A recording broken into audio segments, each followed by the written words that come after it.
All right, here we go. Same thing as before, like, cord and stuff. Don't be moving it around, but we good. Try not to flick that. Nothing but a thing. Ladies and gentlemen, we are back. And I want you to know, these beats that I play aren't mine, okay? Copyright's been on my stuff, and I can't be playing, like, real music. You know what I'm saying? I'm back with the homie.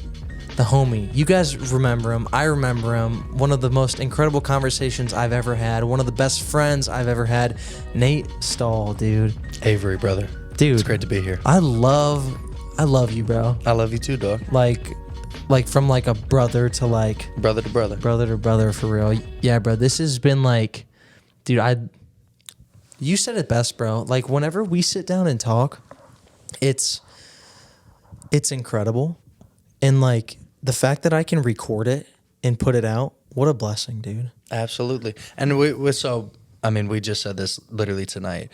Like, when we talk, every single time we talk, and we both are like this, and people have told us this outside of just being us, it's like talking to each other, we're just very comfortable. Mm-hmm. And it's always a beneficial conversation. It's always moving forward in some way. Yeah. And it's always gassing too, dude. Like, we're very good at gassing each other, which is so sick. No, I love it. Because, like, you ever... Not to inflate the ego, but, like, we love inflating each other's, and it's gas. So this is, like, a weird example. Like, do you know how, like, ice climbers, when they're climbing Mount Everest, they go in twos, and they tie each other together when they're belaying? Because if one falls, then the other can hold them up. Yeah. You know what I'm saying? Yeah. I think with us, it's not like we're trying to hold each other up. It's like we're like not using each other, but we're just an incredible force that can climb mountains together, bro. Fire.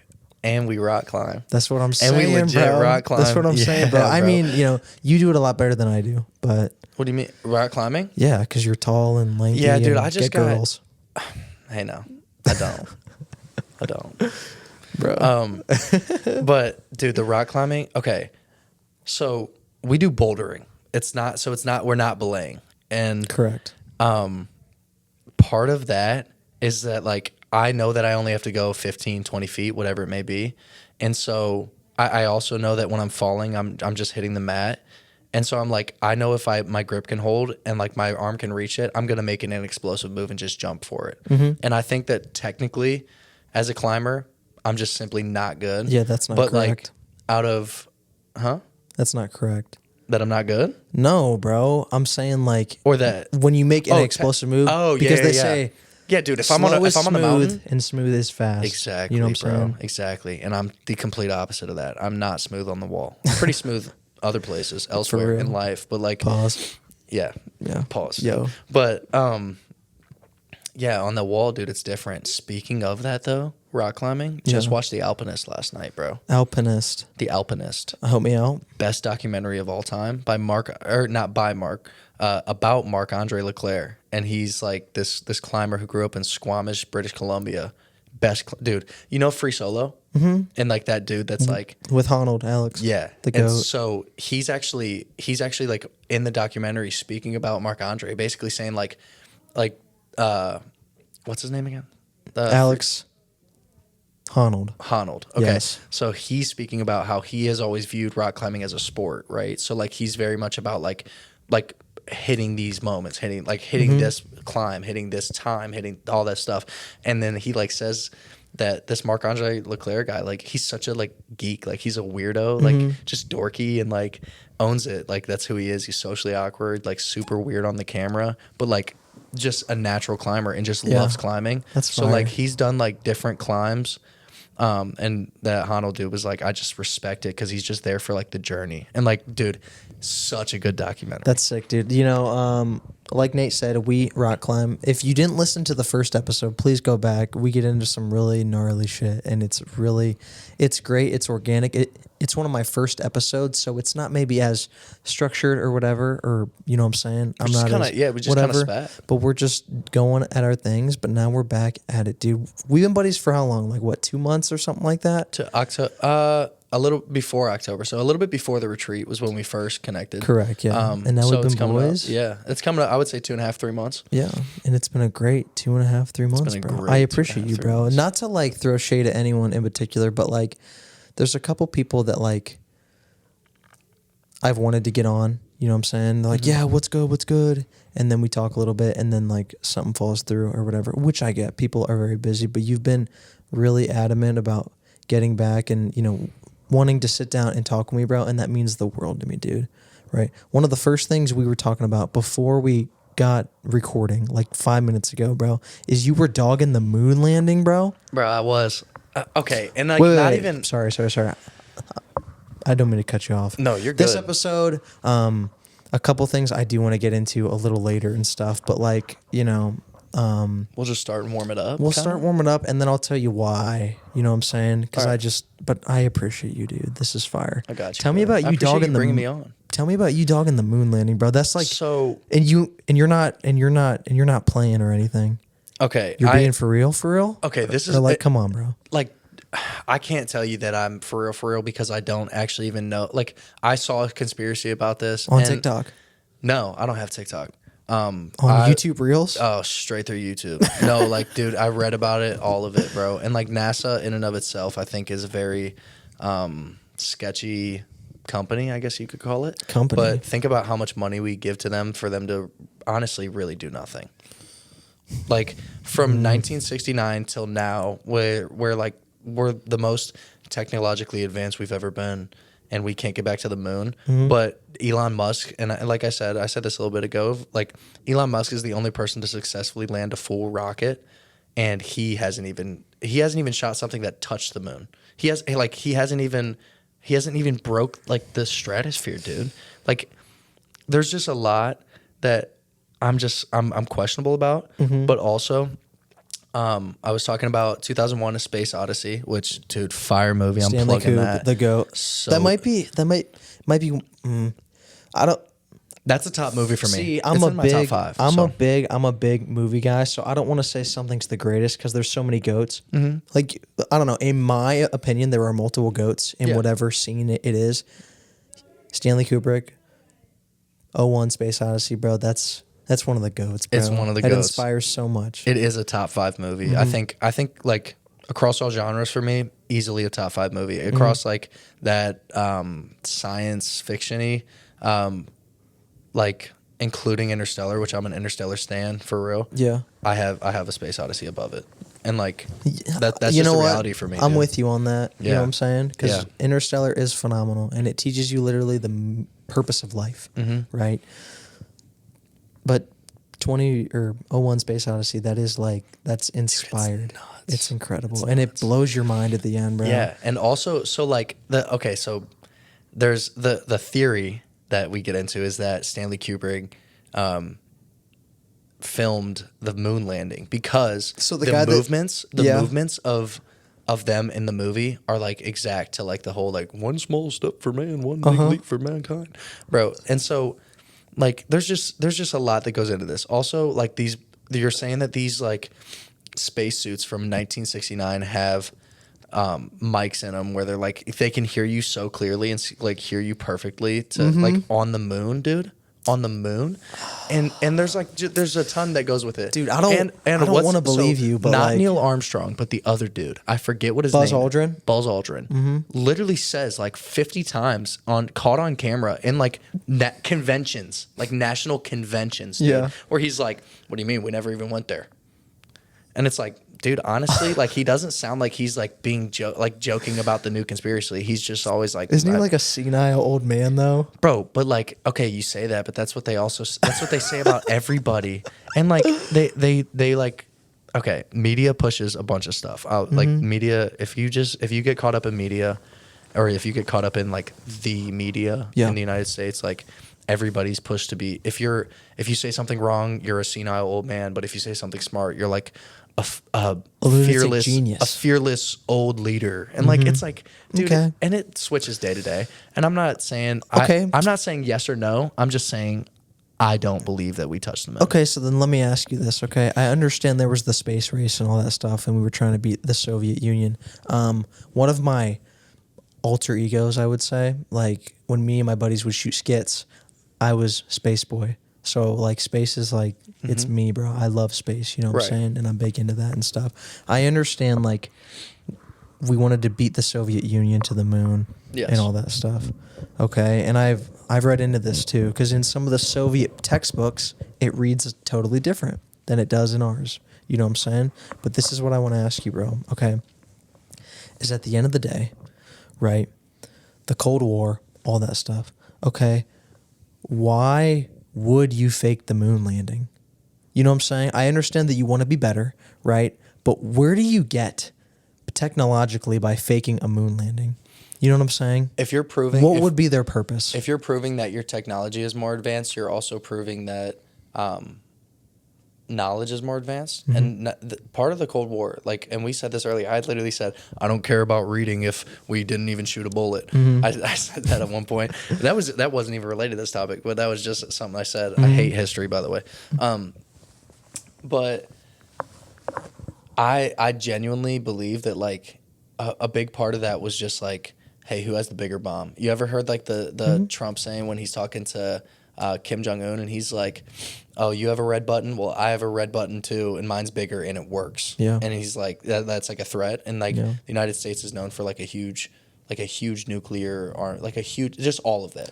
And like Russia versus United States, like those are like powerhouses, right? And I mean, obviously China in there as well, but like, dude, I can't even actually really like speak on politics too much. I'm kind of an idiot. Nah, it's cool. But like people are gonna, like, the reality of that is like the more you like put something out, and especially if it's real or it looks real, like think of the gravity that it has hanging over somebody else's head or hanging over another country. Okay. I think, and this is getting me thinking, bro. One of the things I heard in one of my classes, we were in our cultural diversity class because it's my first semester at Akron. Even though I graduated from the community college, you have to take those year one classes when you get to a new school. Right. And so we were talking about like war and all that stuff. And so my teacher was like, yeah, like we used to be the biggest and baddest, but now like we're just putting on a front and it's obvious and all this stuff. You know what I'm saying? Like, yeah, I don't know about bombs or talking about like bombs and artillery and like being able to cover your ass. You know what I'm saying? Yeah. But like, I don't know. It like, I mean, nobody's attacked us since 2001. You know, I guess you're right. I don't think terrorist attack wise. I don't know. Like, there's been all of our attacks are within our country. I don't know. That are here. We're really stupid. I want everyone to know that. Yeah, like, we're just chopping. We're just we're saying like we're just stuff right now. You know, with after the moon landing, all that stuff. You know, I feel like where you are in your journey with knowledge when it comes to Christ. Bam! What an incredible segue. That's what I'm saying, bro. Way to move it on. I'm a professional podcaster. If you guys couldn't notice, you know, what I'm saying? a professional guest. Yeah, been here twice. But you know, I feel like, you know, since our last conversation, we talked a lot about temptation and all that stuff. You know what I'm saying? And how, you know, there's a lot of it, bro. You know what I'm saying? And the pressure that comes from, because I'll ask you this. I feel like you're very well known in our church, bro. You know what I'm saying? I think you're one of the mascots. You know what I'm saying, bro? Like when people think of Grace, bro, you come to mind. You know what I'm saying? And I think a lot of people can say that. And with that, you spoke on this a little bit. There's a lot of people that want to come and talk to you. You know what I'm saying? Because you're friends with everyone, bro. You're easy to talk to. Is there a pressure that comes to perform from that? You know what I'm saying? Like, I know it's like a weird question, but I want you to take it to, you know, another level of like, do you ever feel like a fraud sometimes? You know what I'm saying? Yeah. That's it. That was actually, that was a word that I was going to use in my reply for sure. So I know we talked last time about, like the baseball side of my life. So if you guys saw that, then you know what I'm about to get into. But and I know this is like a mad switch, but I want to bring it full circle and blow your mind. But keep going. Yeah, dude, I'm ready for it. I had always thought, and it has always been a priority of mine, to perform. And like baseball wise, especially, was what led that. And like, dude, if you saw me on a field, like I was yelling a lot too. I'm screaming at people. Dude, I was out there. I was making it, like I was making it known that I was here. Yeah. Like that was my presence. And that was also something that I placed my identity in. You know what I mean? So it's like everybody knew me as like, the baseball player, Mm-hmm. especially in high school, early years of college for sure. Like that was it, dude. Like that, and so like the performing side of things like was huge for me.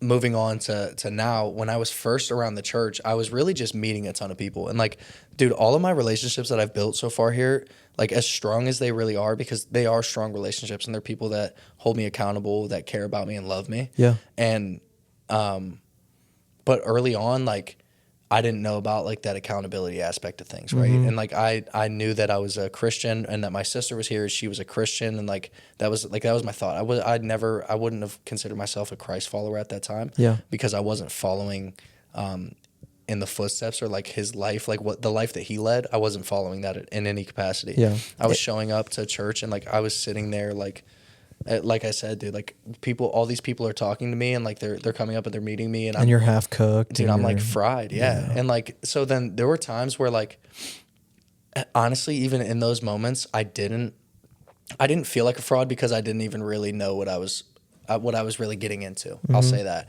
And then, like when I made the decision to get baptized and I'm so happy that I did. Like when I got baptized the first time, like my dad was a pastor, so he was up there and like it was cool. And like a bunch of people that didn't know me saw like one of the pastor's kids get baptized, and it was like, oh, cool, Yeah. cool, like a big whatever production, whatever it may be. But now it was like people who I care about, who have like loved me through like knowing that I was like fried at church and like seeing me and like And don't take it personal. and like yeah, through that. they were just like, okay, we like he could be, you know, they never like you never know what somebody's going through. So it's like if you just judge somebody and you're like, dude, you're high at church and da da da, and like you know, that could really turn somebody off and be like, dude, fine, like I'm going through 100%, something. bro. Maybe you know what I mean? And they like loved me through it. And so I never felt like a fraud in that moment. But when I was getting to the point over the retreat and I was making that decision, I was like, it clicked in my brain that I was a fraud, because during that time, I was labeling myself as a Christian, and people who would meet me and talk to me, like I'm gonna be nice to people, and if we're talking about the message that I just talked about, like I will talk about what I hear about it, and they'll look at me and be like, oh, he had good knowledge of what was said today, and like that in and of itself could be seen to some people as as that I'm a Christ follower. Yeah. But nobody really knows your heart except the man upstairs. Exactly. And so once my heart turned into that mode, I had looked back and thought of myself as a fraud. But then again, and we've talked about this, and if you guys, you know, listen to that collective podcast as well, then you know, or if you guys are here on Thursdays, then you know that Josiah has talked about like God sees us as his kid, like he sees us as his child. So like I cannot be I at the place I am now, like where I'm moving and where I'm walking, the way that I walk, it's like it's not fraudulent, it's confident. And it's like I'm confident walking with the Lord, and like that's where I'm placing my identity. So when I'm in contact with these people, I can be genuine about what I'm feeling, what I'm going through, and how he's working in my life. Yes. But I like it was just like something that clicked where I was like, I'm not a fraud. Like Jesus sees me as his kid, God sees me as his kid. And so like whatever thoughts that I had on myself of like I'm a fraud, It's just a lie. It's cleared. Like he loves me so much more than being a fraud. Yeah. You know what I mean? And like the label was huge of like labeling myself as that versus labeling myself as like, you know, his child. So let me ask you this then. So with, you know, and obviously we talked about it on the last pod, being in a spot where it's very easy to play the part, right? In the same way, right? If you're going to fake a moon landing, right? You're trying to play a certain part to put on, you know, a certain image to be, you know what I mean? Describe the image that you would try to put on. You know what I'm saying? And I know that's like super basic. No, but that's real. That's real though. Like, so the image that I wanted to put off was so much of somebody who just had it. Like I just had it. Like, and at the time it was like, and some of my coworkers will say this. The first time they met me, they were like, "Oh, this is gonna be the hotshot D1 baseball player guy that walks in arrogant, whatever." Yeah. And like, you know, honestly, by the time that I was there, I was a lot better. But in the moment, I was very arrogant in terms of as I was a baseball player. Yeah. But I wanted to put off the fact that I had it all together so badly because I didn't want people to actually ask about what was going on, or like I didn't want to get real with myself or with other people. Yes. So I never talked about any of my struggles. I never talked about I don't know. I'm trying to think. But I know like, what you're saying, like but you can like, you can like point to God in all those things, I could and point to not God bring about stuff up. and not, yeah, exactly. It's such an easy safety net, bro. Oh yeah. You know what I'm saying? And Oh, I yeah. think that's what he wants us to feel, but he wants it to be legitimate. Yeah. You know what I'm saying? Yes. He wants him to be that, like, like safety net to fall back on. Right. You know what I'm saying? And so to go from what you were trying to put on, you know what I'm saying, Mm-hmm. to what's genuine now, was it a flip of a switch? You know what I'm saying? Because like, I think now everything that you do is a byproduct of your relationship with Christ. You know what I'm saying? Yeah. Or you're real about it is another way to put it. How did you go from being the guy that tried to put on a front, right, to now having this be a part of you? You know what I'm saying? Because dude, like that's an incredible difference. Yeah. You know what I'm saying? And then we're going to draw a parallel that's like kind of a meme, but like, Dude, I'm down for a I'm kind of in the same boat where like, with, the podcast and stuff, like I said, I wanted to talk about a couple of things. With the podcast and stuff, it truly has worked for me as an avenue of my faith, and not just to tell others about it, but to learn about God and learn about myself. Okay. I've learned so much about myself just from doing this, like to go from who I was. Cause I used to do the Jesus clout thing where, you come in and you act like, you got it all together. Right. But there's a couple things I've learned about myself from this podcast. The first thing is dude, like I find it very difficult to be loved. Okay. And this is like really weird to draw this parallel and stuff. But when I sit down and I'm genuinely honest with people, it makes me look at my own character and my own flaws and all that stuff, Like the episode with Gabe was one of the best episodes I've ever done because I was vulnerable and I was real about like, ex-girlfriends and all that stuff. You know what I'm saying? And my dad and all that stuff. And so one of the conclusions I've come to, like at least one thing that helped me start to make it real is just being very vulnerable and honest. Like one of the things I've come to terms with is for the longest time, one of the things I would tell people, and one of the things I said on that episode was like, I'm never going to love again, right? Because my heart was broken so bad, right? Yeah. And one of the songs we were singing tonight talked about my home isn't in heartbreak. It was a bridge to one of the songs tonight. Before or after? Was it? Oh, it might have been. I freaking forget, dude. But I remember the song, and so, and like that's one of the conclusions that I came to in my life, that I was never gonna love someone again. You know what I'm saying? But I honestly think it's impossible to come to conclusions in this life. The only thing that's truly guaranteed is Christ and His love for you. You know what I'm saying? And for me to sit there and be like, I'm never going to love again, right? That's an area that I haven't invited Christ into my heart. You know what I'm saying? We were just talking with Noah, bro, like, and we talked about this on the pod, so I don't think he's going to be too washed about it. But like, we talked about like, the struggles of being a dude and lust and addiction and all that stuff. You know what I'm saying, bro? I fought it last night, bro, and I fucked up. You know what I'm saying? I folded. But I think that, thought that you talk about of like Christ loves you so much, and the constant reminder of that, you know what I'm saying? It's a battle, dude. Yeah. And so, like I told you at the beginning, before we started, I wish I could title this podcast Turning a Corner. You know what I'm saying? Because I want it to feel like that, right? I want it to feel like that point where, look, everything I say is true and it's real and I live it 24/7. You know what I'm saying? But I don't know if I can turn that corner. You know what I'm saying? And so, and we'll get back into what I asked you, to go from putting on a front to being where you are now, where I think it's very real. with you, dude. Like, you inspire me. You know what I'm saying? And obviously, you're not perfect and stuff. Yeah. But I think that, you know, I don't know if it feels like turning a corner. No. You know what I'm saying? Yeah. So I think a little closer, my bad. Oh, my bad. You cool? I'm a lock in here. You cool? No, it doesn't feel like turning a corner. And it's funny because I have this image in my head in terms of like a path. And it's just it's real for me. So I'm thinking of like a leaf, right? Mm-hmm. And you see like the one stem that goes straight, dead straight. Correct. And so that is God's path for us. Is that one thing right there, right? It's the one stem that goes straight through the middle of the leaf, that goes from the tip that you pull off of the tree limb, all the way to the end of the leaf. And then quickest. If you look in there, mm-hmm.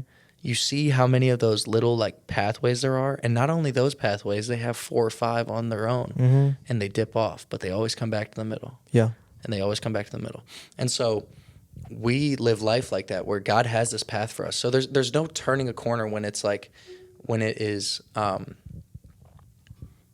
when you're following God's plan, there's no turning a corner. It's about being consistent and working towards that center line.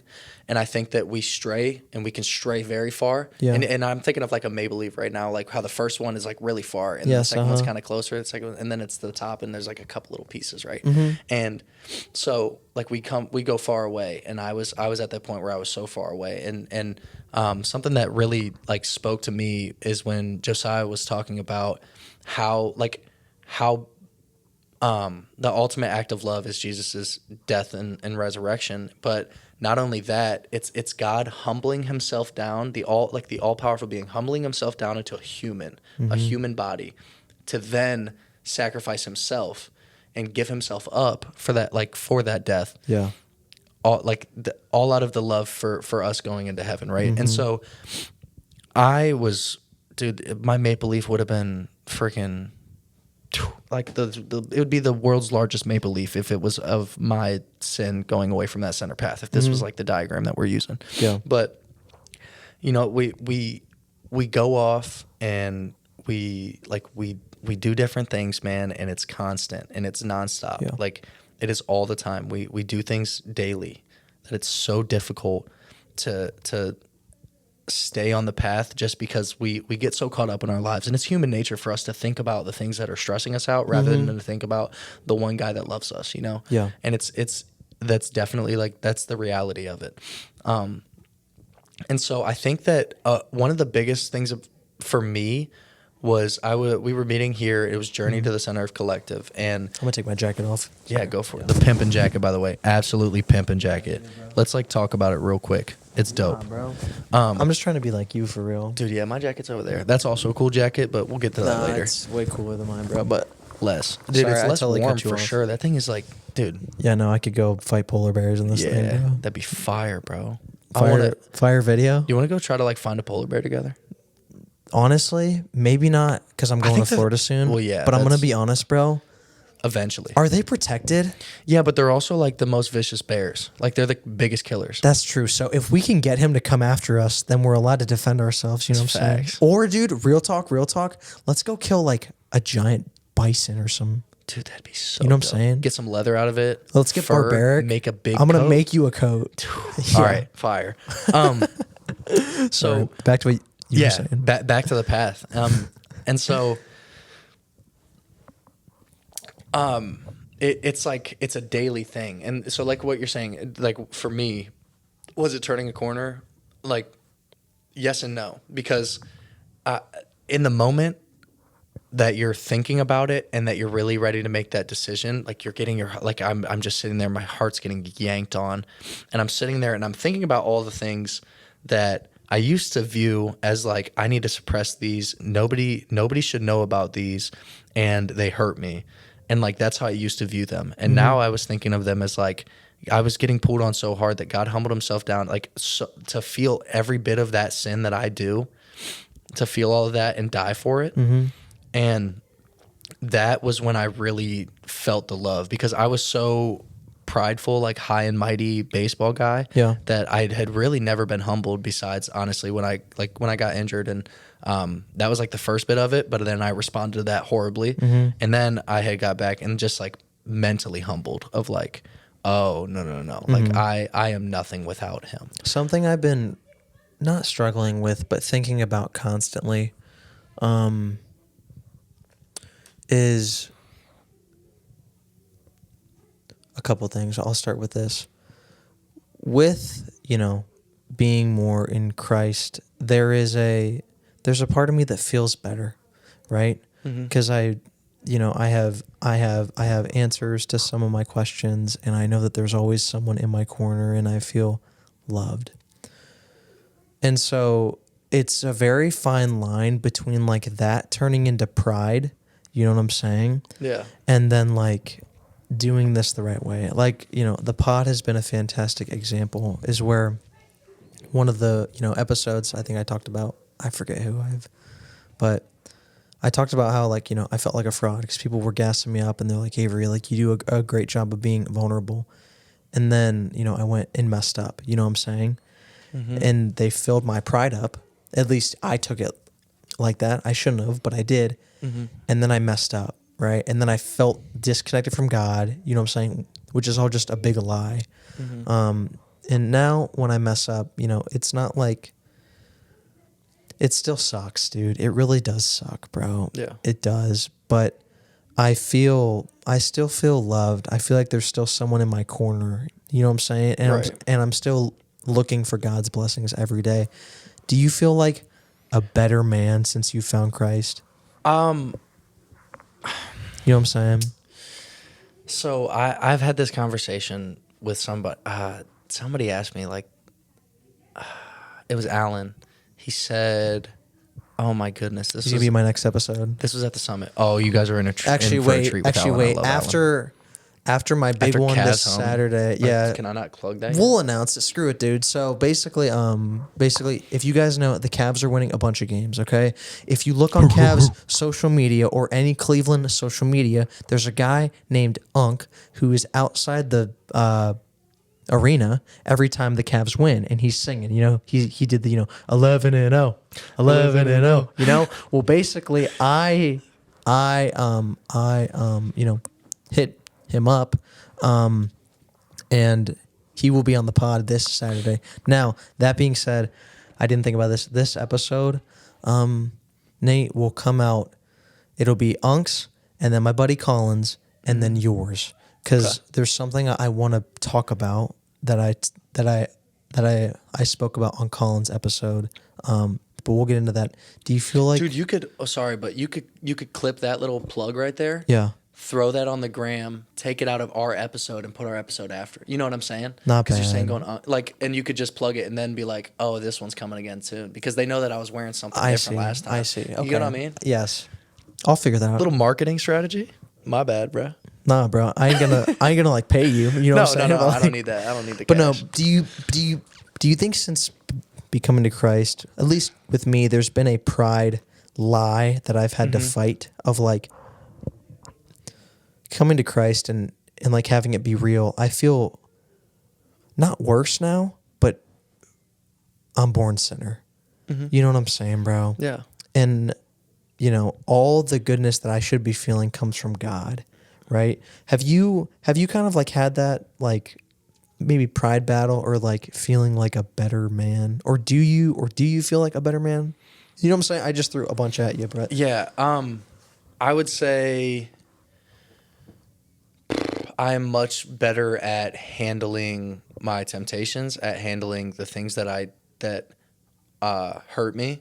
Like that, like if somebody says something that, I had always played it off as it's like just rolling off my back. Like anybody could say anything, and like that was very much in my head. But like I never took time to actually deal with it. Yeah. Or like deal with what somebody said, or like if it struck me a certain way, I never really thought about why it hit me, right? And I think that in terms of temptations, like it's very easy to fall back in.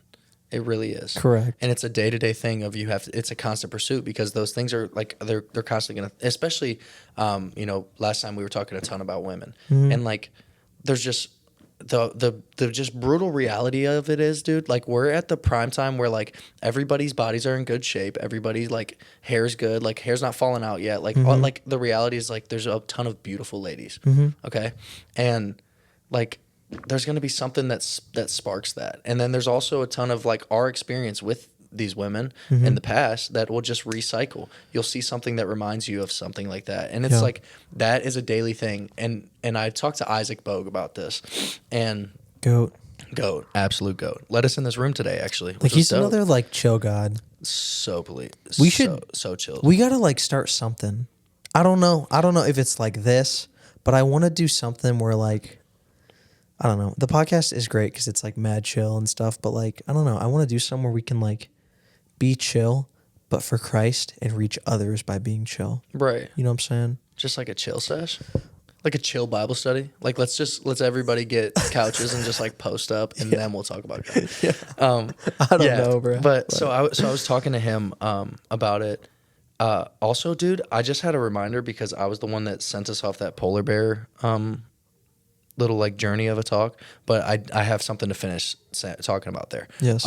But I was talking to Isaac about it, and I was talking to him directly about lust, and it was after a message that he gave on a Thursday, and it was just incredible, and he was just speaking to me, dude. He's like a different breed, bro. Yeah, he's so like energetic. When Isaac's on stage, bang, bang, it's bang, like, bang.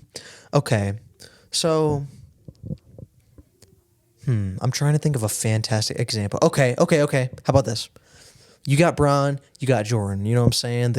The goats. You know what I'm saying? Yeah. I feel like Isaac is like a Muggsy Bogues. It's like out of left field, but what he does is incredible. Yeah. If that's like I could get with that, but I also borderline think he's like a Steph Curry. Like I think he's never stopping moving. He's changing the game like play by play.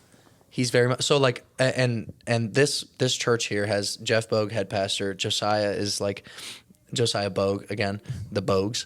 Like they're the all goats. part of the same family. Goat and Bogue somewhat rhyme. And what that's a wonderful not a family to be in. If you guys are looking to adopt kids, me and Nate might hop in. Yeah, we'll jump.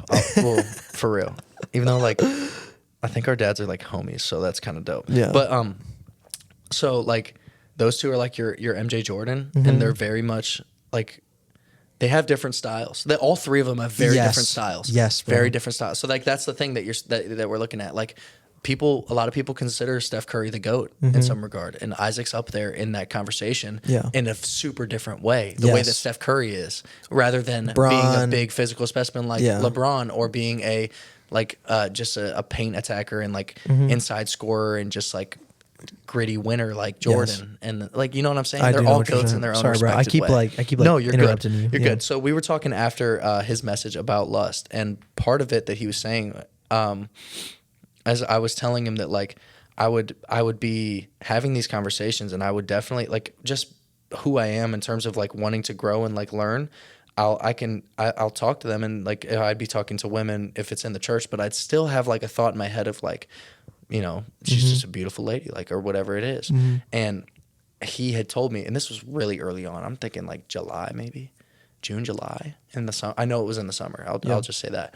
And he said like part of what you have to do is like realize that you're having the thought. And then once you realize you have the thought, God, why am I thinking this? Give it up to God immediately.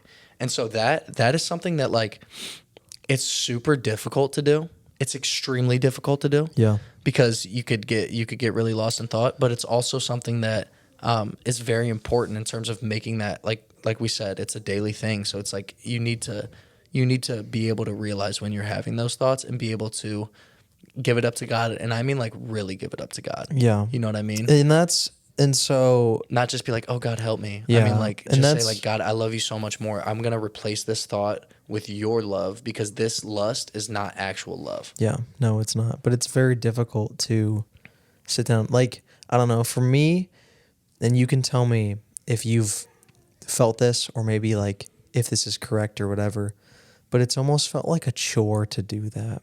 Like you have to stop yourself, and I got to be like, you know what I'm saying? And lately I've had a very hard time doing that. You know, one of the other things I learned about myself is like, I don't know if I like code switch, you know what I'm saying? Like switch my vernacular and stuff. but like, I don't know. I mean, like I do a little bit. I think everyone does, you know what I'm saying?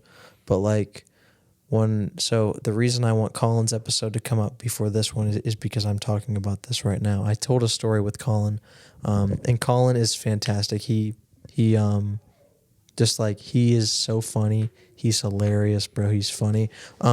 He doesn't super know Christ, but he's genuine and he's a phenomenal, and he's on the up and up, dude. And he's killing it. And I love him and I'm proud of him. But I told a story on there about like me going over to a girl's house, you know what I'm saying? And then I told another story about like some other thing that happened in my life. And I don't know if that's sinful or not, but there's, when it comes to like me and Colin's episode, there's a part of me that really thought about that, you know what I'm saying? Airing that out. And when I'm talking about it, I'm laughing and I'm, you know what I'm saying? And I'm being It's all back and forth with boys, yeah. Yeah, but there's a part of me that like questioned that, you know what I'm saying? Like I felt like, you know what I'm saying? Should I seem a certain way when I'm talking about this stuff? Because I want to be a Christ follower, right? I want to be a good representation of Christ. And then I went and told that story in the way that I told it. I wasn't like being super vulgar or whatever, but like, you know. You were treating it like it was nothing. Like That's it was what just, I'm saying, bro. And I use, and what's you that, know. dirt under the rug or something? What, you know? Yeah, whatever. But like, Yeah. you know, like I use profanity, you know what I'm saying? But never to like, you know what I'm saying? But like I was saying the F-bomb a bunch when I was on there and stuff. And I want to represent Christ well, but I also like, I don't know, because I want to be real, you know what I'm saying? And I want to tell funny stories and I want to be entertaining, right? Because I feel like if I sit here and I'm like Mormon, and not that there's anything wrong with Mormon, okay, but I'm just saying, or I don't know, whatever. A little bit. You heard it here first, but like, you know, if I was lame, then no one's gonna listen, and I want people to listen. But then it's like, you know, what gets views is when you talk about gnarly shit, or you bring people on that, you know what I'm saying? Yeah. Like, the one big thing I see in Christian media, right, is I forget this guy's name, Bryce Crawford. If you know who that is, he's blonde and he goes and he like goes up to people and he immediately talks about Jesus. Yes, and he has like the tattoos. Wanted to kill himself in Denny's. Yes, that guy. And he prays for like the wildest people. Yeah, like the devil worshippers and like all that stuff. Yeah, Well, yeah. there's a verse in the Bible that talks about, you know, not letting your good works be seen, right? Because you truly want to do it out of the goodness of your heart. Not that I'm questioning him or whatever, but when I'm on here, I want to be real. You know what I'm saying? And if I'm going to sit here and talk about God, then shouldn't I be able to talk about my wrongdoings as well? But then I was like egotistical about it. But this is the one thing is with the big thing in Christian media, you know, because you've seen it, bro. You know, you see the music artists and all that stuff. And it's a very, I don't know if it's talked about in the Bible. I'm sure it is in some way or whatever. But there's nothing that says like, go ahead and start a podcast, right? Be real. You know what I'm saying? But like, you want people to see it, so it's okay if you while out. You know what I'm saying? Like I saw Lecrae, the Christian rapper, on an ad for a Christian dating site. Now, not that that's wrong or whatever, but that got me thinking. Like, one, would God want you using a dating site? Who knows? Okay, but like, at what extent do I have to like get people to watch? You know what I'm saying? Like with the Unk interview, right? I'm going to be very kind to Unk, and you know he's meeting here at our church. But like, I don't know. This is a lot to ask you, but like, I don't know if like, does Christ have to be a part of me, and do I have to bring it up in every little thing I do to be Christ-like? Because you didn't see Jesus going around and saying, I'm Jesus, I'm the Son of God, yo, what's up? He was like, he went up and he was just kind. And he helped people, right? What if I'm just kind and I help people? Okay, sorry, go ahead. You know what I'm saying? But like... I think there was a lot in there. And I think I'm going to start with... My bad, bro. No, you're good. There was a ton in there. 5 pitches at you at once, bro. Yeah, dude, and I'm about to knock them all out of the park. Maybe a couple singles. We'll see. Anyways, so what you were saying about like starting a podcast and like getting that word out. The cool thing about our generation now is that we can get the word out to multiple people. Even if you reach just even so, if our episode reaches 20 random people or it reaches 2 million people, Yeah. like, you know what I mean, like out of nowhere, and what we're talking about is very beneficial, and I think it has to do with heart posture. So like when you're saying like it says let your works be, or don't let your works be seen, like to do it that way, I think that means, Or I think that's, or like don't let your good works be seen. don't let your good works be seen. But I think that's more like, what's the reason you're doing it? Like if I were to open the door for you, Yeah. am I doing it just so you say thank you, or am I doing it because I see, and like, I mean, I messed up on this. I was wiping my feet off. I totally forgot. But like, or am I doing it because I see you carrying with both of your hands? I see you carrying that, and I know that this would make this easier for you. And is that the reason, or am I doing it so you can say thank you, and so I can feel good about that? I I think see. that's huge. And in terms of actions, or like deeds, I think that's a like a key contributor. And like I think that the only person that genuinely knows that is you. Like for in terms of the podcast, or like the only person that knows the reasoning behind why you do what you do is Yeah. yourself. And only human, and God knows too. Yeah. So it's like that's between you and him. Yeah. So like if you're saying like, oh, I want to start this podcast so I can get famous, and then, oh, I'm just with some Christian guys, so I'll talk about some Christian stuff. But once I go down to Florida, like, and I meet these crazy blah blah blah blah blah, and get into this and that and the other, and That's you're what I'm not sharing saying. God, Yeah. and then it's like, okay, what would, like, where was your heart posture really at? I And like see. and like the goal with this can be to reach as many people as possible, So but, they can but maybe tune into another episode to like not like if I have Unk on and I never bring up Christ at all, right? But I don't want to justify and be like, look, I want people to listen. They'll listen to that one, so maybe they'll click on another episode Right. with Christ. You know what I'm saying? Right. But like I don't know if that's correct. I don't know. Okay, so I had a conversation with Bryce Fast, another shout out, banger dude, awesome guy. Fire. I was meeting with him for, we went up to James Jonathan's, aka Jimmy John's, and we were just posting up meeting. And at first, I was working. I had my computer out. I was waiting on him. He was backed up a little bit, so Yes. he showed up a couple minutes late. He pulls up and walks in, and I'm like, hey, let me finish this real quick. Yeah. He's like, okay, dope. And I finish it, boom, put it down. I'm like, all right, you ready to go? He's like, yeah. And so we start talking. He's like, real quick though, like, what do you do for work? Yeah. And he asked me, and I started telling him that I'm a recruiter, and then I was basically explaining to him that like we have an outreach group, and it's at the rock climbing, and it's very easy for me while we're at an outreach group to talk about Jesus. It's so easy for me to do that because that's the point. I know that's why I'm there. I know that like, yeah, I'm there to rock climb because it's super fun. Yeah. I know that I have a great group of guys with me, but I also know that there's a ton of people in there that I have never met before, and might as well go put on a good face. And if they want that to talk to me long inspires enough, them, yeah. if they want to talk to me long enough to a point where I can bring that up because that is important to me, Yeah. then that's what's important. So he is currently in class training, whatever it, I don't know that He goes to technical Bible term, college. but he wants to be a pastor. Yeah. And so he told me the story about this guy that he met, and like him and his friends were all trying to like just pour Jesus into him, like pour it into him, and he just finally kind of had enough of it. And like Bryce wasn't even like out of the friend group, like wasn't even like one of the closer ones to that guy. Yeah. And so he just shows up one day at the coffee shop, and he sees him, and he just walks up to him. He's like, hey man, like how you doing? And the guy starts sharing about whatever it is, work, girls, blah blah blah, all this stuff, shares Yeah. whatever. And he's like, how are you doing?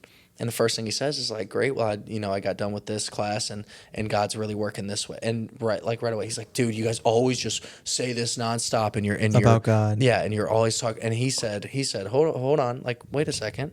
He's like, this is what I'm doing, like with my life. Like I'm going full time into ministry, and he's like, I am placing my identity in God, so that's what I'm gonna be talking about when he talks to me. And so he's like, I'm not trying to do this in any way to push any agenda. This is I genuinely see. what is happening in my life, and I want to share that, and it's because of God that this is going on, and he's sharing that love. And it's like, it was see. so genuine, right? And so I am in contact with, dude, I would say within a week, including people within my company, so 24 people in my company, and plus I'm making 50 calls a week to random people, Yeah. or maybe it's 40 calls to random people, 10 calls to people that I've already been working with. Mm-hmm. And so, like, dude, a lot can go down. A lot can happen. Like, I'm constantly talking to new people. Yeah. And I told him that, like I said, at the outreach, it's so easy for me to talk about this. But at work, I need to get my numbers. I need to get stuff done. Mm-hmm. And I care about the relationships that I'm building. I really do. Yeah. And, like, that's part of what I do. But it's like I'm also doing this because it's my living. Yeah. Okay. And so he had told me, he's like, it doesn't always have to be you have to share every single detail of Jesus' life and that he lived a perfect life and that he came down and he loved you and he died for you and this is the only way and this is the only way and this is the only way. It doesn't have to be that.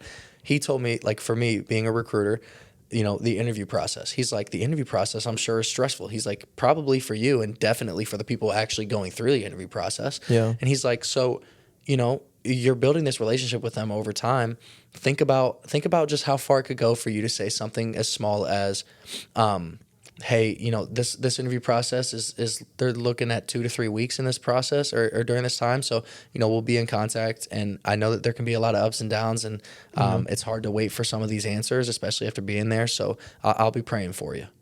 And you can tell immediately how somebody may react to you. You can tell immediately if somebody says, oh my goodness, thank you so much. That really takes a load off, and I really appreciate you saying that. Yeah. Okay, that's somebody who, as time goes on, we can continue talking about this. Yeah. I see. And then there's other people who get really turned off by it. And it's like, okay, at the end of the day, this is work. Yeah. I tried to say something, and maybe this person, for me, maybe that candidate gets hired, and we never talk about, God again, or we never talk about prayer again. Yeah. Or maybe the next time he calls me, he just says something that maybe something sparked in the last week, and he's like, hey, I remember you saying you'd pray for me, and I may have shunned it off in a weird way, but I wanted to say, like, thank you and I appreciate it. Yeah. And maybe it turns into that. You have no idea because it's not your plan. It's God's plan. It's just that, you know what I mean? Like, it's our job to I think that I genuinely believe when you place your identity in God, he overflows your heart. And my grandma used to say this. She, like, all she would ever talk about, literally all she would talk about was God. Like, was the Bible, was all of it, dude. And I'm talking nonstop. Like, if you ask my mom, like my mom grew up with it. Like, it was like her whole life. Yeah, no, like, for real. Yeah. And I never got it. I love her. Loved her. She was the best. Yeah. But, like, it since it filled her heart so much, it filled her words. It like, I'm making a conscious effort to try to stop swearing, me personally. And like you were just saying, like, you were getting a little vulgar with some words, and it's like, dude, like, I'm not, like, I'm in no place to judge you and say, like, oh, you're being a bad Christian for doing that, or you're not being a Christ follower for doing that. Yeah. Like, this is in your heart, man. Like, it really is, and it's a personal journey. Yeah. With like your Father, and so I think that as you continue to let Him take over your heart and fill your heart with His love, the more, number one, that you're conscious of what you're saying, what you're doing, and then number two, the more that your identity is in Him, the more that it's just filling everything that you do. I've seen a lot of that, but one of the things that I've really become familiar with, and not that it is the red light still on the camera? Yeah. Okay, fire. One of the things that I've been becoming familiar with is I'm understanding how the devil works in my life, right? Like, where he can reach me, right? All that stuff. Okay. And so, when it comes to, like, and then I'll get back to what you're saying, because it's a good segue into the next thing of, like, mentioning Christ and all that stuff, and when it comes to, like, what that journey looks like, trying to get better, and like, being real about it all the time. You know what I'm saying? I feel like right now, sorry, I'm trying to think of a great way to say this. I'm like, can I add something? Please, bro, because okay. I'm like tripping. So I was saying this earlier about when I was in the Journey of the Center Collective, and it was a graphic that I saw that just spoke to me so heavily. So like, there's, I think, I don't know if they had it actually on there as a 0 to 10 scale, but like, think of a 0 to 10 scale, right? And like, keep the 0 as 0, but then make the 10 God. Okay? Yes. And it's like, dude, you can start with zero knowledge. Like you could just get plopped into a church one day and have no preconceived anything, and so like that's somebody hopping into this World. not religion, but Yeah, I know what you mean. Yeah. this relationship, right? And once you hear that, this is like once you understand and once you hear, the gospel and what what we believe in terms of Jesus dying, like that, like this is when you first hear it, and like you could start at zero. Some people are like me, have been raised in the church where like in terms of knowledge, Yes, I would say like I was at like a 7, 8 in terms of knowing kind of what's what to expect when you're in a church, like some messages in the Bible. Yeah. I knew the Gospels, but like I didn't know how much like the love side of things, right? I didn't know the love part. And so like I knew a lot. Like I may get dropped in at a 5. Somebody else may get dropped in at a 0. Oh shoot. I may get dropped in at a 5. Somebody else get dropped in at a 0. Somebody else gets dropped in at like a 3. And so like it's not about where you're starting. It's not about like how far away you are. The whole point is that Jesus is meeting you where you're at. Like Jesus is and I see. And it's not only that, and it's my also, journey. It's not anyone else's. Exactly. But it's also like me getting from 5 to the 10 mark of like running towards that. Like number one, you're never gonna get fully there until you're there. Like until you're dead and you're in heaven and then you're with him. And then the sin is away from you. And like the sin will always be a thing. So you're gonna go from 5 to 7, back down to 4, back up to 6, back up to 8, down to 5. And so it's like it's a daily thing. But the goal in terms of your relationship and where your heart is you want to continue moving towards that 10. You want to continue moving towards God at all times. So a guy, me being at a 5 and a person being dropped in there at a 2 who has never had anything, say it's like some homeless guy who's never like been homeless his whole life. We bring him in here. He finds it. He's on fire for it. Yeah. And he turns his entire life into that, right? And he goes straight to it. And he passes me because he's doing it daily. He's living out that entire thing because maybe I'm going to work and I'm losing myself in work sometimes, and I keep going back. And so everybody's journey is so different, right? Yes. But the goal is not like if you're at a 3 and I'm at a 5, I'm never gonna look like, oh, he's further away, and you shouldn't look to me as like, oh, he knows so much more than me. He's a better Christian. Yeah. It should be how can we grow together? Number one, how can I grow personally? I see. Like, how can I grow personally? Number one, and how can we grow together? Number 2. Yes. And I think that's a huge thing. I think that of like the mentality of moving forward. I think it looks very different for different people, bro. Like I said, like I feel like right now I'm learning how the devil works in my life to reach me and stuff. You know what I'm saying? And so now, I think instead of like trying to beat those situations like, head on, right? I think, I've said this before and, everyone said it in the Bible. It says, if your hand causes you to sin, cut it off, right? Keeping yourself out of those situations, right? To be proactive, right? That's one thing I've been trying to do. And obviously it's very difficult to go from reactive Bible reading to proactive. Because whenever I would do something wrong, then I would read the Bible, right? Because I'd feel bad. You know what I'm saying? But trying to beat that before, right? Or just not putting yourself in bad situations to do those things, I think is a way that like I have been, maybe, I don't know if spoken to it is the word, but it's like, it's being very obvious what my path is to get better, if that makes sense at all. Right. One of the things that you said before is, when you're talking to people, and this is a great segue and we can chill out again, is, it doesn't have to be this big thing. You know what I'm saying? But I also think that's a double-edged sword because there's a lot of people that just throw it out, right? That like reap all the benefits of speaking Christ in real life. You know what I'm saying? But really aren't that, right?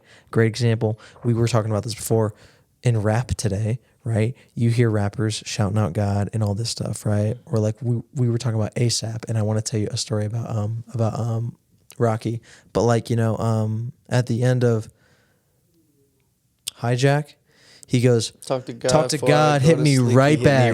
You know what I'm saying? But I knew that right when you were gonna say it. But then I was like, I was like, did he, A$AP Rocky? Did he? You know what I'm saying? Did God hit you right back? You know what I'm saying?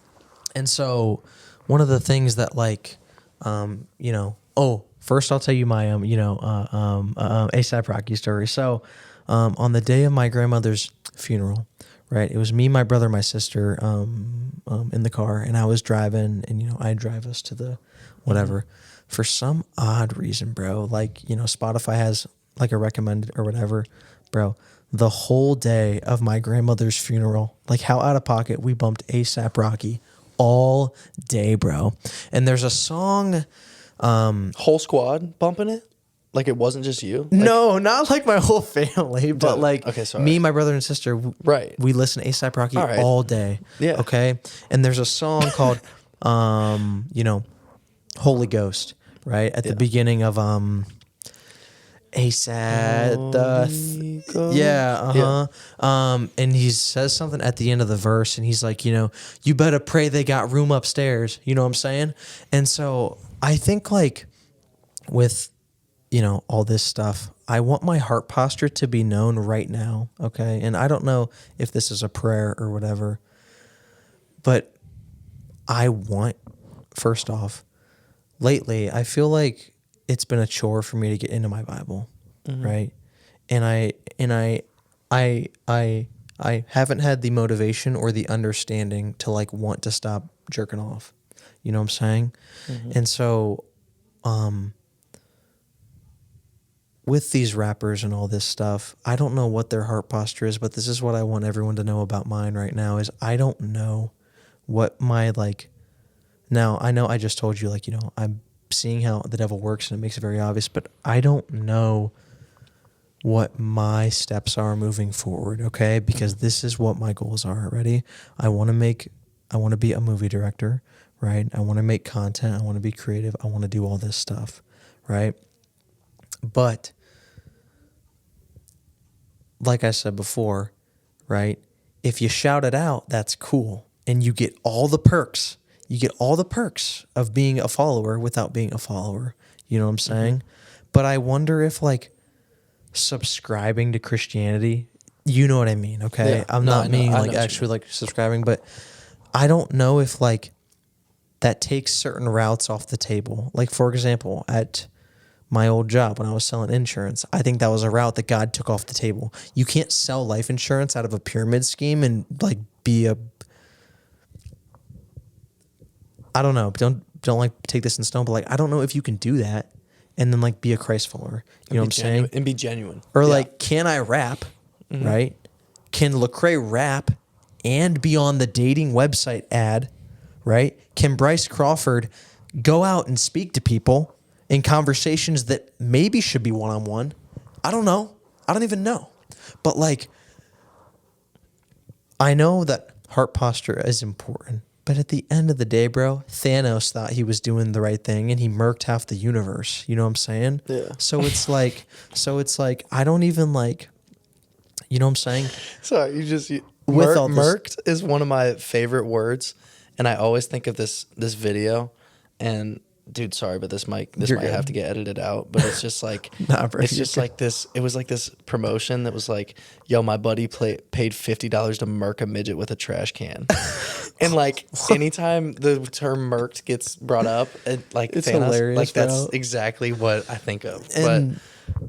Yeah, that No. was a quotation, by the way. I'm not using that word in a derogatory way. That was what was said. Murked. I don't know if murked is a slur, but like, No, midget. oh, midget, whatever, bro. Nah, bro. That's what Jay-Z says on 444, and whatever Jay-Z says goes. So like, That's facts. You, First the fat boys break up, then every day I wake up, somebody got Yeah. a problem with Hove. that's what I'm saying. Or like when he said midget, he was like, Oh, I'm about to move that. oh, I don't know what he was saying, but it was in 444 where he was like something. Well, I use this term a lot. Like if you make a triple bogey off of like chipping it in, you're the tallest midget. Cause like, yeah, you just like chipped it in, but like you still, I like that. you still not it. But like I was saying, That's fire. with media and all this stuff, and like, this is something else I wanted to say too that was on my mind. Like, I feel like every episode I have like, I don't know if my podcast is entertaining or not, but it's been great for me. You know what I'm saying? Like, there's like, bro, every single episode, bro, I like come with like some like methodical, well thought out conversation where there's a moral to be taken away. Collins was the first where I didn't have to do that, and it was cool. You know what I'm saying? But I feel like the nature of this environment just irks me to like dig into like a serious topic every single time. Yeah. You know what I'm saying? You guys don't have to comment down below or nothing because there's only like 4 people listening. But like, it's been very mentally taxing for me because I come onto here and I spill, you know what I'm saying? And nothing against the people I sit with, bro. Nothing at all. Yeah. But it's very like, there's a part of me that like, I want people to listen and I want people to like it. My most watched episode is Colin's episode that I have out with him that I don't speak about Christ that much. There's a part in there where I do, right? But his episode's at 3.2K, right? Right. You know what I'm saying? Which is dope. And I love that, right? Yeah. And it's great. But then it's like, it was a lot easier to do that because I didn't have to dig it deep or some moral or be vulnerable. You know what I'm saying? And like, every time I become vulnerable, like, my mother, I love you, mother, so much. And I don't know if you listen or whatever, but like, please don't. No. no, but like, I put my business out there. I'm an open book. Yeah. My mom isn't like that because she has to take care of us. She has to protect us. You know what I'm saying? And like, I don't know. I just, I love sitting here with you, bro. And it does so much for me, but will it do so much for the audience it reaches? You know what I'm saying? Okay, but this is what I'm going to ask you. Is that the point?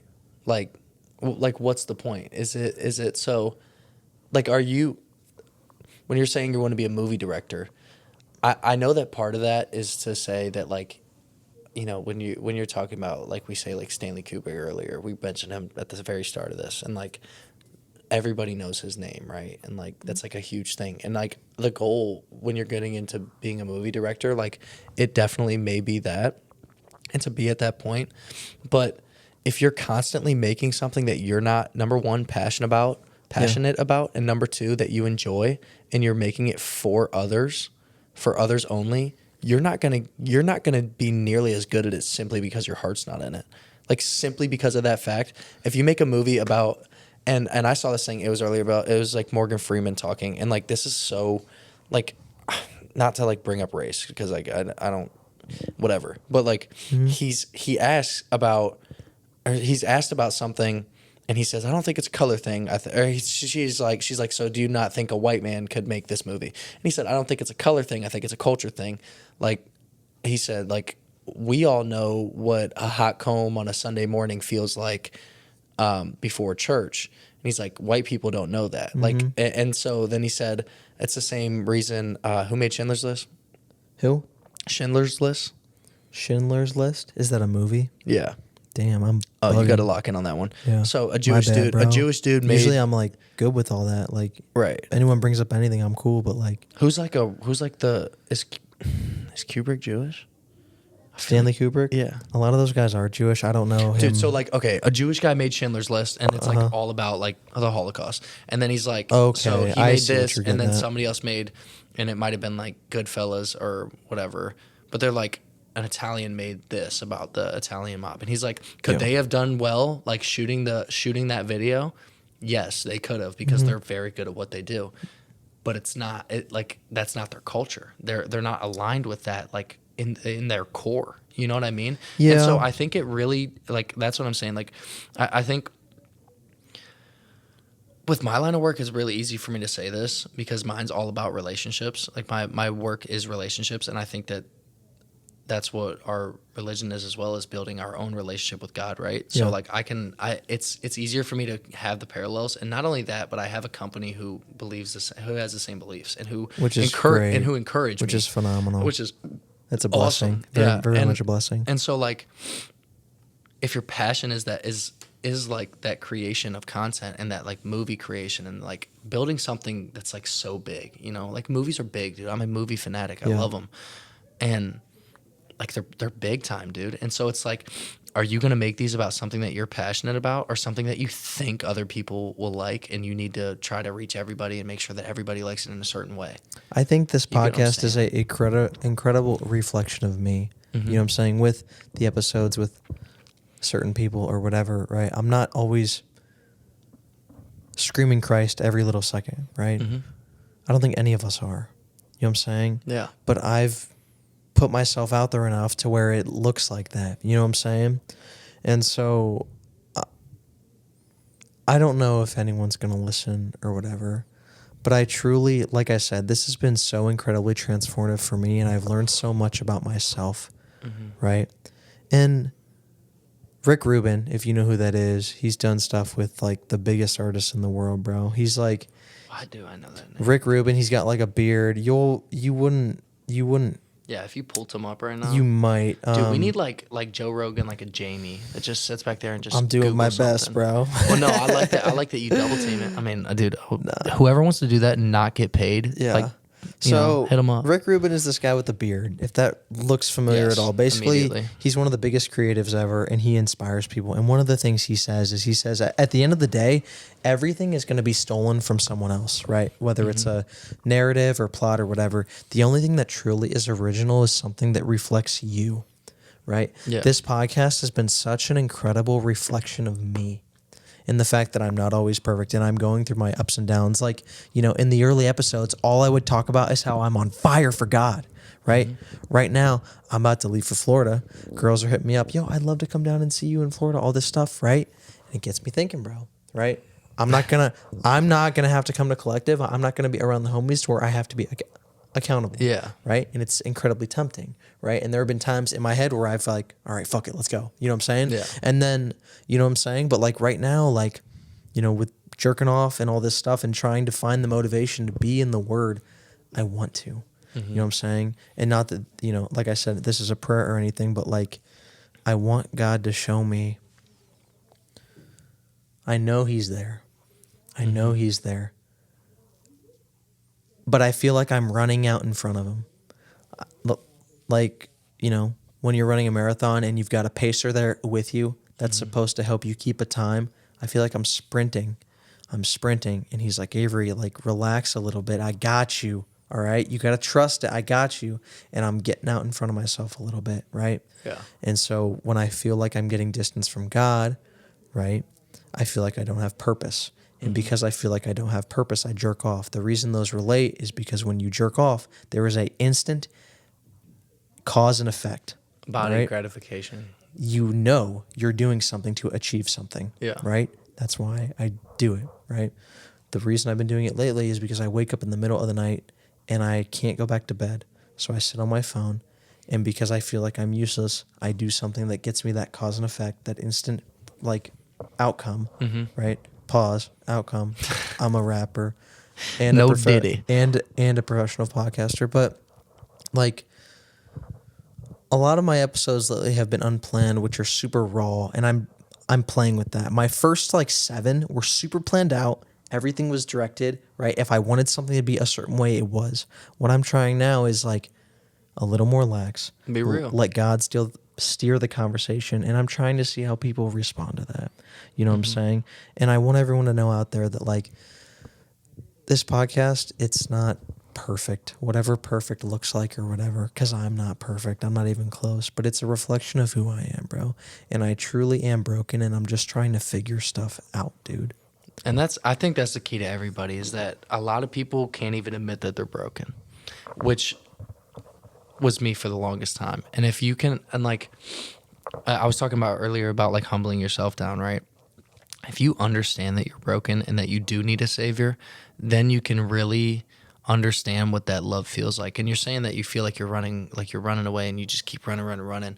The reality of it is when he's talking to you saying like, yo, chill out, like you're just kind of just chilling in his palm, and your legs may be moving, you may be sprinting, and you're like running away, but he's just waiting for you to turn around. Like you're already with him, and he's already with you, and it's like his love is never stopping. You're just, the only thing that you're doing is turning away from his love. It feels like I'm going through the motions right now. Yeah. You know what I'm saying, bro? Yeah. Like, it's just like, I love the podcast, right? Yeah. And I love being about the Lord, right? Because of what that's done for me and what he's done for me. Sorry, everyone, I'm moving the cord around. Yeah, my bad. But like, deal with it. But like, I want to be real, and I want to say, look, not that I'm not as on fire, but it's another level, right? Have you ever played Elden Ring or like a Souls game? Yeah, I have played Elden Ring a little bit, but Okay. I'm more Skyrim over Elden Ring. No. It's cool. It's cool. I might be different. I'm not gonna like hate you for it, but Skyrim's so fire. You can't hate on Skyrim. My journey with Christ feels like Elden Ring. Okay. Okay. You level up and you beat the first boss, right? And you get yourself very strong. I'm very strong to beat this first boss, right? Which for me was getting in here and accepting that I'm broken. Okay. That was my first boss. You build yourself up for this first boss. You go and you crush it. You're like, man, all that work, I'm so strong now. Right. You get to the next boss. I'm not shit. That's what it feels like right now, is I feel like I have grown a bunch and I have beat that first boss and I've come a long way, but I'm at the second boss now and I'm like, damn, I ain't shit. And then I got to go find other things to work on so I don't feel like you know what I'm saying? Not that I'm like trying to like downplay myself right now or nothing. I mean, no, that's okay. I don't think that feelings are downplaying. I think that if you were walking me through your daily schedule and you're like, I suck at this, then that'd be downplaying. But a feeling of that, like feeling like you're so on fire and then it just feels empty, that's just real, bro. Like I'm like, and like I'll gas you off camera. Like I could gas you on camera if you'd like, but like I think that's, I mean, I know that that's genuine coming from you, and it's like a feeling like that feels so much more than what the reality is. The feeling of being on fire is even more than your actual, like, you know what I mean? Like your will, like you're very much like, you can verbalize how on fire you are, but in terms of day to day, like even the actions may be a little bit less than what you're doing. And then you can also verbalize how low you're feeling. But then when you look at it, the actions, you're like, okay, but I'm really not that far off. I'm messing up one, like, and like, I'm not going to say, oh, it's okay to mess up for 1 hour in a day. Like, I'm not going to say that, because at the end of the day, we're striving towards being Christ-like, right? And so the other thing I will say though is that, like, you know when you're dating a girl and like they call it the honeymoon phase. So like everything is like, oh, I love you, sweetie, all the time. Oh, I love you. And then you get to the point where like things just start to turn into fights, and they're just like the stupidest thing, and you get in this like a little petty argument, and then you don't text for the whole day, and then you text back, okay, good night, and then it's like whatever. And you get through the honeymoon phase, and then it's like, do I still love this chick? Or like you go through that phase of like, I don't know what's going on. Yeah. Like we're not like all lovey-dovey anymore, and we're just like kind of normal. And like, is this okay? Am I too comfortable? Is she too comfortable? What's going on? I know what you're saying. And There's then you so like many feel questions. like you have to like spice things and up. That's so what then it is you now. take it into your own hands to make that happen. That's right? exactly what my relationship with Christ is right now, dude. And that's real, dude, because the feelings are so attached to it. But what we were talking about today, it's like, what do you want most? What love do you want to fill yourself with most? Because, dude, you can love movie making. You can love podcasts. You can love people. You can love yanking it. You can love a lot of things. You can love Jesus, and that's the most important one. Yeah. And once that is like once that's the number one priority, dude, number two might be really close, just because that's the reality. Like, it's not just gonna like fade away and drop off. Like, you're gonna try to, like, you're gonna sneak in these little like temptations that lock in, and like that's just the reality of it, man. But like, I think that if you're constantly pursuing him, and I'm not saying that like you need to do, because I think that some places preach this, and I think it's BS, of like, you need to do more good deeds than bad deeds, and if you do that, then you'll get into heaven. And like that, I don't believe that that's real. Yeah. I believe that it's and we talked about this today. It's like, once his love is number one in your life, you will understand that all of those other problems are so much smaller than you really think they are. Yeah. And so you'll be able to be so filled by that unconditional love and be able to feel that on a different level. Yeah. That sorry, everyone, I keep moving the cord around. I'll stop. So yeah. I sorry, did too. my bad. Hey, yeah, sorry. This is a ghetto production, but I love it. Ghetto production. Love it. Sorry, I'm killing you. LA Beats. No, you're good. And so once that's number one, those other things, like, as long as they genuinely are behind that as to what you're pursuing, like, dude, you're gonna fall back into something. You're gonna catch yourself on a struggle bus at some point. It's just gonna happen, dude. Like, it really is. It's how do you deal with that to the point of this part, dude? Like, I still, like, I don't, it's not like my lustful thoughts are just gone. Yeah. Like, I have them often, but now I have the decision to make, and a love that is so much stronger than me busting one out. And so, and I'm able to understand that because I just got to the point where I'm like, I really know that he is the number one priority in my life. Yeah. And so when it comes to that, it's like those things just start to become less and less of an issue in terms of physical action. They're still going to be a mental struggle, but which might lead into whatever. But. Which might, and you might fall into it where you turn into physical, man. And it's like, dude, it sucks because once you're done with it, you're like, oh.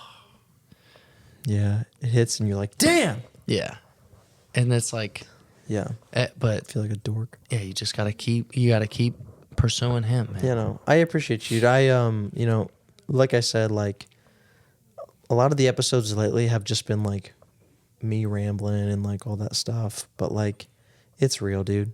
You know what I'm saying? Like you know, it's just, you know, this is such a small part of my like media journey. I'm gonna do a lot of incredible things and all that stuff, and so this is just with God as the main focus always, and it's my thoughts laid out on a page, dude. Yeah. You know, obviously we are going a little long here, but one of the last things you told me is you said, dude, I don't even know where you see the time. I've just been locked in. No, it's good. I know, like, that's tough though. Is the red light still on? Yeah, dude. Damn. Thank you, camera. Yeah, shout out camera for real. That's the that's the Lord's work, because usually it would turn off right around like the 2:40 to. You see how these are in We've been stanzas? talking 2:40. What do you mean? No. These dude, are. I thought you meant 2 hours and 40 minutes. No. I was like, what? Whenever, so do you see how that says 2400? Usually, usually around like 22 or like 2300, it dies.